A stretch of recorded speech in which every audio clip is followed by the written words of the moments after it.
This is a lecture on equivalent sequential circuits. Let us look at the problem. Suppose you have a problem to be solved using a finite state machine model, and you call two engineers and ask them to solve this problem.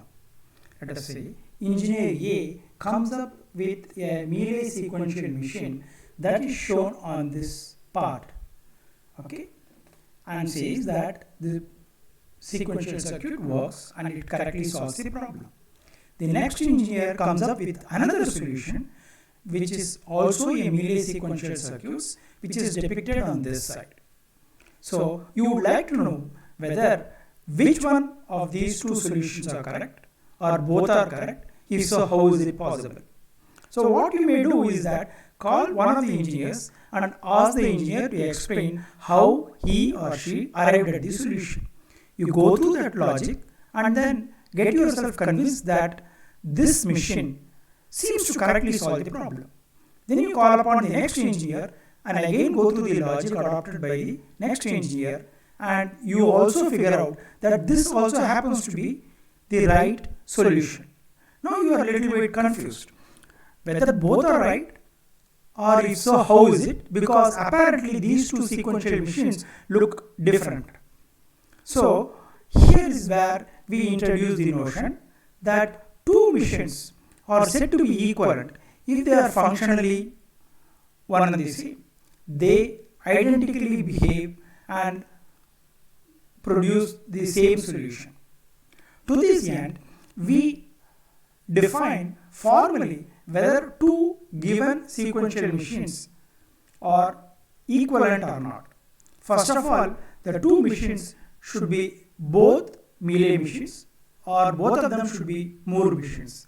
Then only we can check for the equivalence one. So what we are looking for is that for every given state in one of the machine, we should identify a state in another machine which has the same behavior, or it is identical or equivalent, to be very specific. So the formal definition of equivalent sequential circuit goes as follows. Sequential circuit N1 is equivalent to sequential circuit N2 if for each state, say P in N1, there exists a state Q in N2 such that P and Q are equivalent. Conversely, for every state, say S in N2, there has to be a state, say T in N1, such that S is equivalent to T. So if this condition is satisfied, we say that the two machines are equivalent. So let us a little bit probe on this one. So we have already looked at what we mean by equivalent states in a given machine. Two states are said to be equivalent if they produce the same output for a given input. That is, if 0 is given as an input, both these states should produce the same output, say 0 or say 1. So for every given input, there are only two possible inputs, 0 and 1.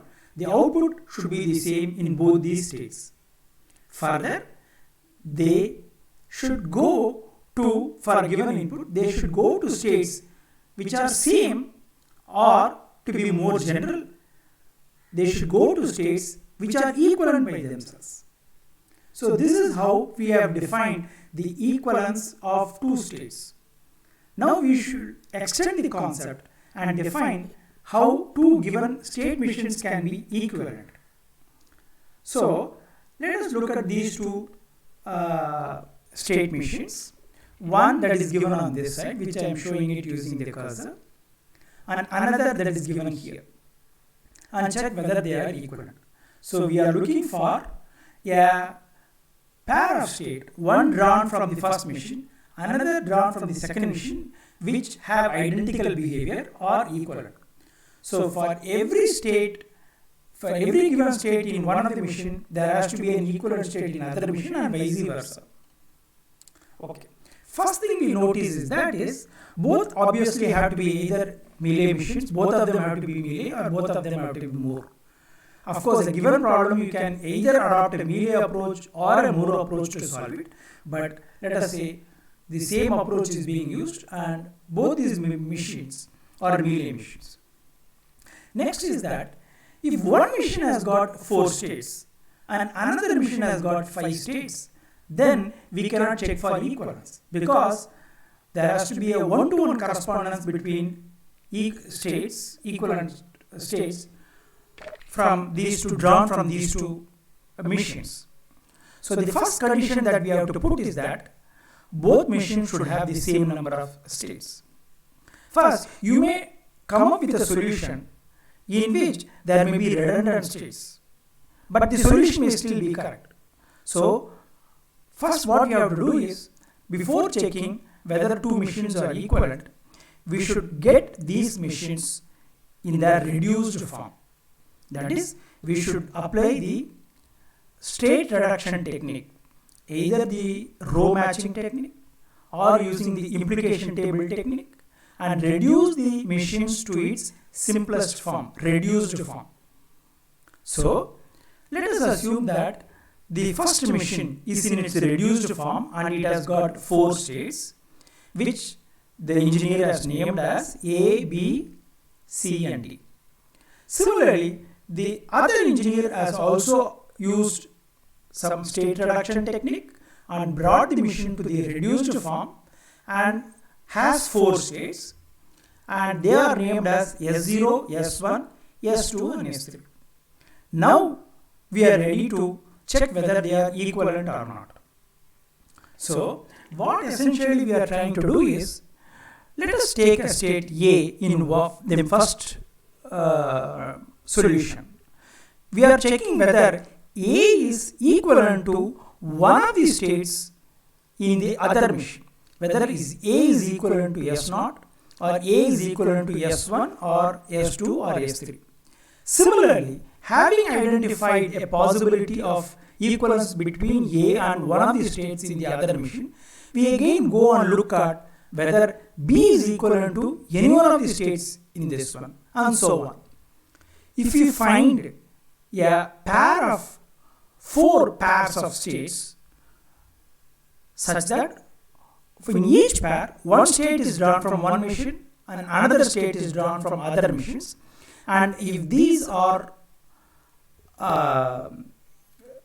not contradictory, okay, in the nature which we will see soon, then we say that there is a possibility that both these machines are equivalent. So what the first step we can do is that from the state graph format, we can convert it to the state table format. Of course, both the state graph and state table are equivalent representation, but as it might soon turn out that a state table representation is more convenient for checking for equivalence. So for the graph that is shown here, the corresponding state table is given on the top. Let's check quickly whether they are correct. So there is one input, we call it as X. Okay. So from the state A, when X equal to 0, we output 0 and go to B. And this is what is given in the first row. From the state A, when X equal to 0, we output 0 and go to B. And similarly, the self loop indicates from A, we go back to A when 1 is applied on producing a 0. Similarly here, from the state A, when a 1 is given, we produce a 0 and go to state A. Similarly, from state B, okay, we go to either state C or state D and so on. From similarly C, we go to A or C and so on. So this is the state table for this state machine.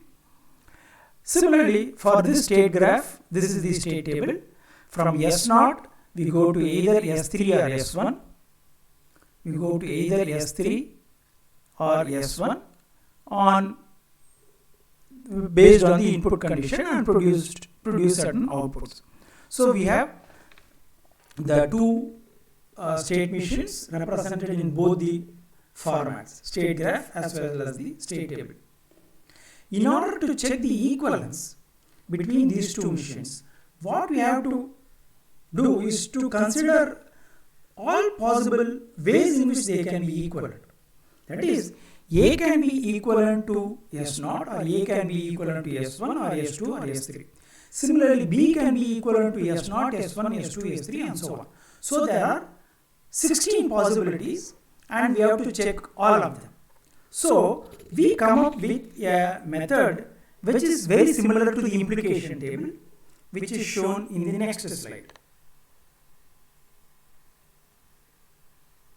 Okay. So here what we do is, this will be a rectangular array of checking the state equivalence. It is very similar to the implication table that is used to check equivalent states in a given machine. There we had a lower triangular matrix including the diagonal elements, but here we have a full array of rows and columns. On one axis we have the states of one machine, that is A, B, C, D. On the other axis we have the states drawn from the other machine, that is S0, S1, S2, S3. So in a given square between, let us say, A and S0, we should put down the inference whether they are equivalent or not. If they are equivalent, on what condition they are equivalent? If, let us say, we figure out that C and S2 are not equivalent, we will put a cross. On the other hand, if we figure out that D and S2 can be equivalent, and for them to be equivalent, certain conditions have to be obeyed, then we will indicate those conditions within the square corresponding to S2 and D. So here it tells that for D and S2 to be equivalent, C and S0 has to be equivalent and B and S2 has to be equivalent. So this is how we will populate it. How do we arrive at these conditions and inferences? From the state graph or state table. Let's see how it can be done. So we just concentrate on this table. We will again call it as the implication table itself. This is to begin with. After one iteration we will go to this table, and if there are further iterations there will be similarly many such tables until we come to a final decision to decide whether they are equivalent machines or not. So we need both the state table as well as the state machine. So I will slightly reduce the size of, we need both of them. I will further reduce it.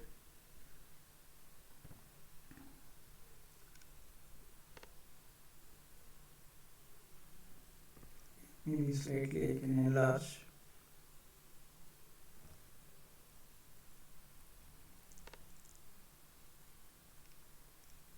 Okay. Yeah.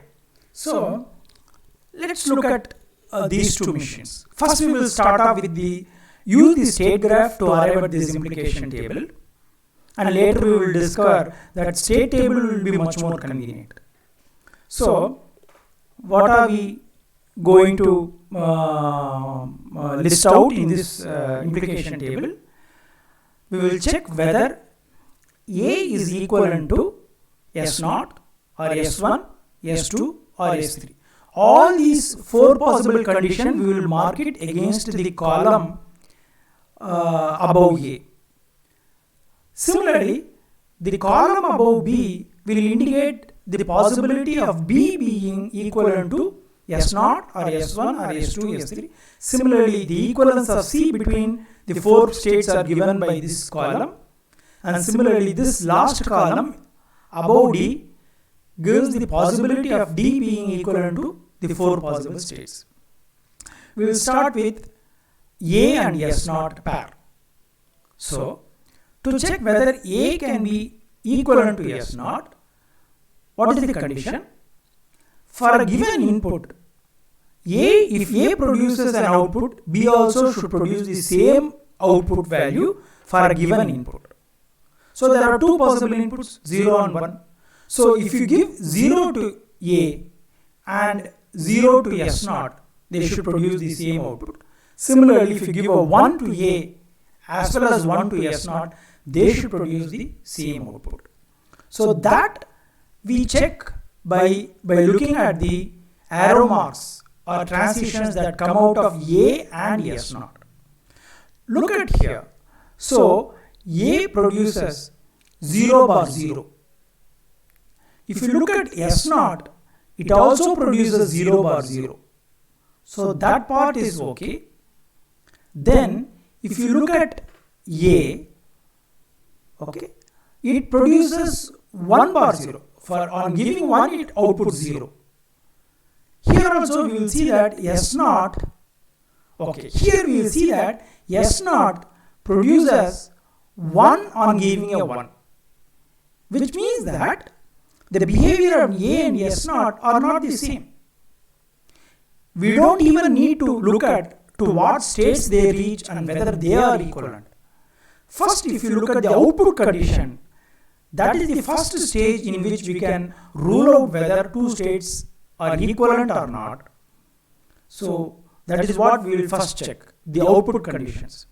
So we find that A and S0 are not equivalent, cannot be equivalent, because there is a transition 1 bar 0 out of A, whereas for S0 the transition is 1 bar 1. So they cannot be equivalent. So you put a cross here. Okay. Then you look at whether A and S1, whether they can be equivalent. Okay. So A 0 bar 0 is a transition. In S1, there is a 0 bar 0 that goes out. And then A, there is a 1 bar 0. Look at in S1, there is a 1 bar 0 here. Okay. So the output condition is met. But you may tell that in A there is a self loop, whereas S1 there is no self loop, it goes to S2, S0. But let us not bother about it. Yeah, that is an indication, but we will just look at, okay, we will indicate it and later discover this conflict. What is the implication of this conflict? So, how do we mention the equivalence between A and S1? Okay, A on the input, given an input 0, it produces 0 and goes to B, whereas S1 for 0 bar 0 it goes to S3. So which means that A and S1 can be equivalent if B and S3 are equivalent. So that is what we indicated here. So A and S1 can be equivalent if B and S3 are equivalent. Similarly, this transition tells that from A we go back to A, whereas for 1 bar 0, from S1 we go to S0. So if A is equivalent to S0, okay, then A can be equivalent to S1. So another condition for A and S1 to be equivalent is A has to be equivalent to S0. Okay. Later we will figure out that this cannot happen because there are same number of states in both the machines, and for a given state in a machine there can be one and only one state that can be equivalent to another machine. A given state in one machine cannot be equivalent to two or more states in other machines. So this condition, okay, is not right, but we will later discover and then remove it. In a similar manner, we can check for A and S2, A, S3 and so on. But now we find that this way of checking the condition and filling it in this implication table by looking at the state graph is slightly tedious. We have to look at the input condition, output condition, and to the states to which they go and so on. Rather, if you use a state table, then it becomes rather easier to check for the condition. Okay, this is what we will do. Before I proceed further, you should note that this example problem is given in the book Charles H. Routh, Fundamentals of Logic Design by Charles Routh, Volume 1. And the same example is what is being used to illustrate this one. There is only one little problem. In this circuit, this transition is wrongly given in this slide 1. It has to be 1 bar 0. It is correctly given in the book. So you just note this error. Otherwise, you can either follow this lecture or you can also refer to the example given in the book to understand how the principle behind checking equivalent sequential circuits. Okay. Now, if you use this state table, it becomes easier to write down the condition. We will see how is it. We will look at this one, S2 we have to check. So we are checking whether A can be equivalent to S2. Okay. So for that, we look at the first row in the state table and the row against S2 in this state table. To check whether the input-output conditions are satisfied, you look at this. For a 0, we give A gives 0. For a 1, it gives 0. It always gives 0. How about S2? S2 always also gives only 0 for both possible inputs. So, this condition can be easily checked by just visually by looking at the first row and the third row, that is the row against S2 here. Having the input-output condition being satisfied, the equivalence between the other states can be figured out. So, A goes to B for x equal to 0, whereas S2 goes to S0 for x equal to 0. So, B and S0 has to be equivalent. For A and S2 to be equivalent, B and S0 has to be equivalent, which is the first condition. Similarly, for x equal to 1, A goes to A, whereas in S2 goes to S2. Okay. So that is what is mentioned here. So A and S2 have to be equivalent. So this is mentioned here. On checking whether A and S3 can be equivalent, you look at the first row here and the last row here. If you look at the output condition, this is always 0, whereas this is 0 or 1. So, which means that A and S3 cannot be equivalent. So, we put a cross here. Now, we will move on to the second column, that is checking the equivalence between B and S0, S1, S2, S3. It is easy to do it, the whole process as follows. First, check at the output conditions. If you look at B, that is the second row here, the output that it produces is 0 and 1. For input 0, it is 0. For input 1, it is 1. So we will simply call it as, we know this order, so we will simply call it as B produces 0, 0, 1. Okay. So we expect an equivalent state which is equivalent to B to also have the same output behavior. If you look at here, S0 has this behavior of 0, 1. S3 also has got the behavior of 0, 1. They can be equivalent. Whereas S1 and S2, they produce only zeros. Therefore, we can immediately conclude that B cannot be equivalent to either S1 or S2 because the output differs. So, against B, we immediately can put a cross against in the squares B S1 and Bs2. We have to only look at these two squares. So if you look at Bs0, B and S0, so you just look at these two letters CD, whereas here it is S3, S1. So we conclude that the condition is C has to be equivalent to S3 and D has to be equivalent to S1, which is written here. C equivalent to S3, D equivalent to S1.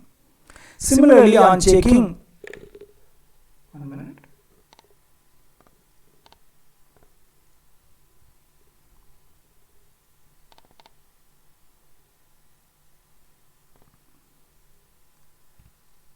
Yeah. On checking B with S3, okay, we can 0 1 0 1, that is okay. So C D is here it is S2 S3. So C with S2 and D with S3, C with S2, D with S3. So this is how we have to fill. Now coming to the third column against C, C is a state which produces 0 1. So on this side only S0 and S3 qualify for that. Both S1 and S2 do not qualify. So immediately put 2 crosses at these places and go only and look at these 2 cases. So we are looking at C with S0 and C with S3. So C with S0 and S3. So the condition is AS3 and CS1 here, and similarly AS2 and CS3, AS2 and CS3. Similarly, if you look at the D, which produces 0 0, it is enough if you compare it with S1 S2. So the top and bottom squares have to be crossed out, and we have to only look at this one. You can easily see CB has to be checked with these two, CS3 and BS0, and similarly CS0 and BS2 has to be put here. So we have filled all possible conditions that can arise. So now what we do is we go through each of the square and inspect whether this condition can be satisfied or they have to be dropped. So AS0 is already crossed. If you look at AS1, it demands that B and S3 has to be equivalent. So you go to the condition BS3 and check whether it is already crossed or some other conditions are put. Now we see that in BS3 there are some other conditions which we have not even checked. So we cannot tell anything about BS3. Next, look at AS0. A and S0 we have already ruled out. A and S0 are already ruled out. Therefore, AS0 condition is false. We know that. Therefore, AS1 condition is also false. So what we do is we cross this square. Then we go to the next one. A and S2 tells B and S0 has to be equivalent. B and S0. Still we don't know what will happen. So we leave it. Then AS2. AS2 is a self condition. What this tells is A and S2 can be equivalent if A and S2 are equivalent. So that is, there is nothing new that this condition adds. So we don't bother about it. Okay. Which means that we only need to check the first condition, BS0. So coming to the B, the second column. So this tells BS0 tells that CS3 still it is not checked out, and DS1 that is also not checked out, so we leave it. Come here, this is CS2. Look, CS2 is being crossed out. Therefore, the CS2 condition cannot be true, so we immediately cross this.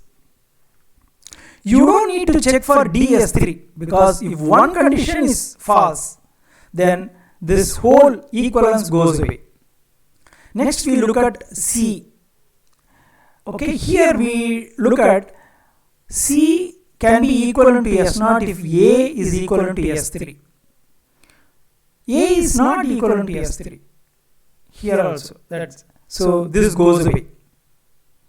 Coming here, C and S3 can be equivalent if A, S2 are equivalent. A and S2 are equivalent. That is not yet checked, crossed.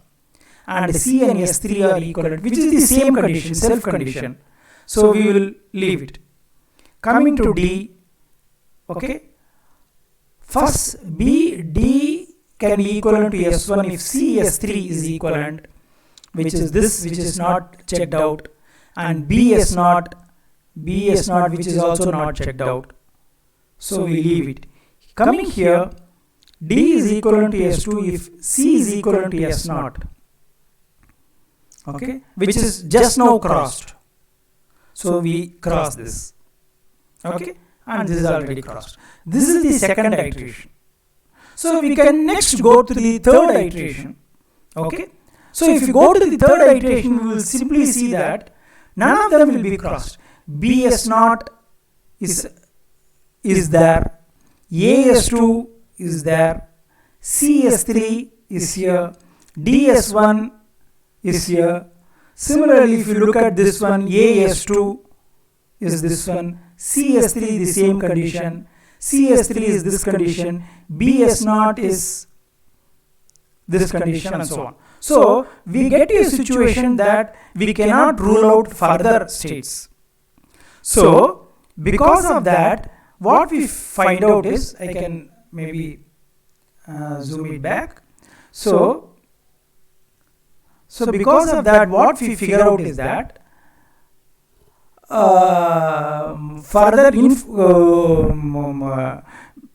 we check whether there is a self-consistent set of conditions which can be mutually satisfied by one another.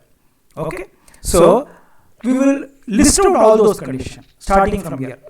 A is equivalent to S2. Okay, that is the first one. If B is equivalent to S0, that we write it here, and A is equivalent to S2, which is already written. Then we go and look at this one. B is equivalent to S0. D is equivalent to S1, which we write it here. Then C is equivalent to S3. If A is equivalent to S2, which is also already a condition, and C is equivalent to S3, which is also a condition and is already present.